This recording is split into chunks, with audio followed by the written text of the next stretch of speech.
Jesus keeps his promise. If he says he's going to do something, then he will do it. We are in the midst of this Olivet discourse, this great lecture and teaching that Jesus gives on the top of the Mount of Olives. I encourage you to go back and review some of the videos that I've posted and read through to kind of get you on track.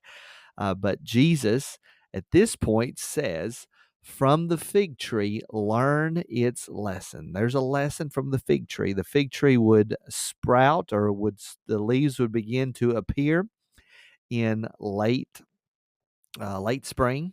And so once you saw the fig tree getting its leaves, the big leaves that were there, you knew that it is going to be summer soon. Oh, it's going to be warm. It's going to be great.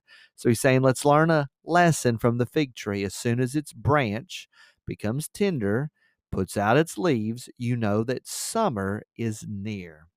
Then he makes this application.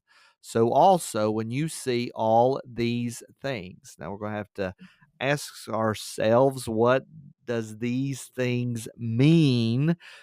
And I'm going to give you two options for you to think through on what he means when he says these things. These things are going to be the blooming of the fig tree, the leaves coming out. And so, summer's going to be near. Jesus says, when you see these things, obviously things he has talked about before in the Olivet discourse, he says, you know that he is near. Who's the he? Jesus. He is near at the very gates. Truly, I say to you, this generation, again, we're going to have to understand, what does this generation mean? This generation will not pass away until all these things appear, these things take place. Heaven and earth will pass away, but my words will not pass away. And of course, verse 35 is really our promise to claim. Heaven and earth may pass away, everything else may fall around us. But if Jesus says it, it will happen. And we believe that. And so that's why it's actually very difficult for us to really figure out, what do these things mean and this generation mean. So let's talk about these things. What is it that we should be looking for when these things happens, that Jesus is at the very gate? Well, one option that we could say is that, if you remember, a couple videos back, we have been talking about, and Jesus has been saying that the fall of Jerusalem, or that's what I have put before you, is that Jesus is talking about the coming destruction of Jerusalem in 70 AD. So that Jesus is saying, when you see these armies surrounding Jerusalem, that Jesus's judgment is very near at the gates. He's going to come and judge Jerusalem. Second option for us is that we can say the things immediately preceding what we've just read, that when we see those things happen, that Jesus' second coming is very near.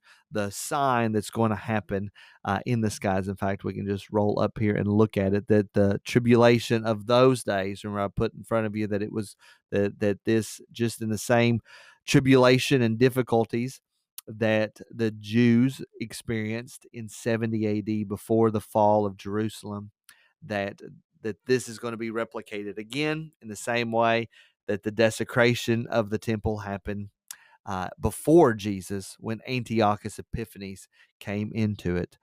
So we could say that these things is the actual tribulation and the difficulties that are coming in the last days before Jesus is coming. I'm going to resolve it in this way by saying that it can be both and. You really can take both positions and probably hold them firmly together, that both Jesus is saying, when Jerusalem is surrounded by armies, know that there is judgment coming.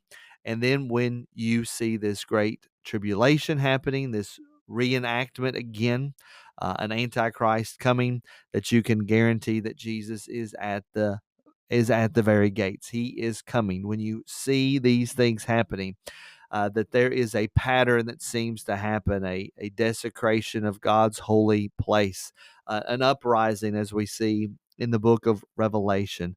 When these things happen, then you know that Jesus is very near at the gates. And then also, as I said at the very beginning of this, as we began walking through Jesus's Olivet Discourse, is that we are always in the last days. We have been in the last days since Jesus rose from the dead. It is quite clear, I think anyway, that the Apostle Paul believed that he was living in the last days. So he was either mistaken or he was lying. But I think he truthfully understood everything post Jesus's resurrection is us understanding that we are in the last days. So then we got to ask ourselves, what's this generation mean?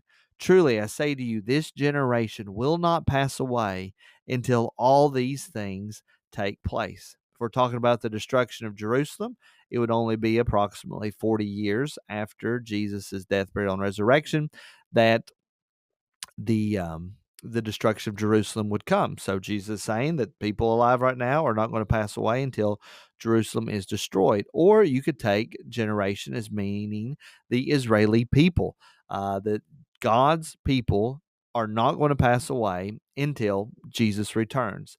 And I've put forward to you many times from the book of Romans, where I personally believe there will be a great rising up. There will be a great revival among the Jews. They will accept Jesus Christ as their Lord and Savior on a massive scale.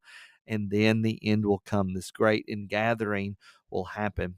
And so this generation could refer to the Israeli people, or we could say both, right? That both of these things are going to happen. Again, we are in apocalyptic statements. These are end times teachings, and hopefully we'll be very charitable toward one another as we think through this. And you, hopefully, I've helped you a little bit to think through this Olivet Discourse. Again, I want to remind you that we'll be digging into it in a more extended format in our sermon series after Mother's Day in May. We'll spend 4 weeks talking about the end of the world, the second coming of Christ, the great tribulation. We'll be thinking through these things during our sermon time. So I pray this has been a blessing to you and has prepared you a little bit for our study as we get to that section in our sermon series. But I pray that's been a blessing to you, and I'll see you in the next video.